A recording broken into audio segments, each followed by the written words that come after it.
and welcome to Newsmakers. I'm your host, Nancy Lewis. Today we're going to be talking about when campaigning goes too far. We're here today at Truman Medical Center's Kansas City's Essential Hospitals, and we're here today with Representative Jodan McGaugh. Glad to have you here. Thank you. Okay, so you introduced a bill this past session called the Political Accountability and Campaigning Act. Right. Talk to me about what spurred this bill. What made you so interested? I think, ethics reform in Jefferson City is a hot topic. And when I talk to my constituents, what they talk to me about is ethics reform needed in campaigning. Everybody dreads campaign season, turning on the TV, answering the telephone. Not so much for the information that they receive, but the civil discourse that they are used to hearing. So just an effort to clean up campaigning. I think constituents want to hear facts about the candidates, not mudslinging and name calling. So that's just the kind of the impetus behind why we filed the bill.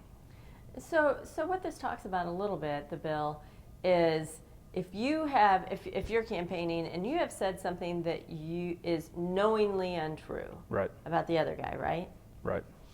Basically, what we would do is we were trying to set up a system to discourage that type of campaigning, something that there would be opportunity for someone to make it stop, so to speak, not only the candidate, but we've got in there where a private citizen can actually step in.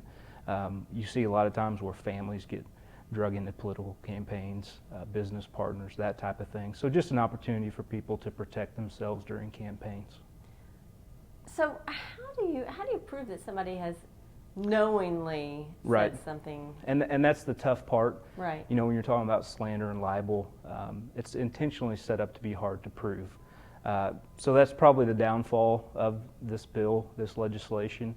More than anything, what I'd like to see is for it to change the tide in campaigning in Missouri. We've seen some pretty tragic events take place in Missouri because of campaign type material. So if we can bring awareness to it with a bill like this, talk to people about it, maybe we can change the course of direction in Missouri politics. Do you think $20,000 is enough to make candidates think twice? I would hope so. I know for me as a state rep candidate, that's a lot of money. It's a lot of campaign money. When you're talking about governor, U.S. Senate, those type of races, probably not. But for me and local candidates, that's quite a bit of money. So beside bad campaigners, another thing that has you irritated are those sales calls that come into your home. So Missouri already has a no-call list. So what else can you do?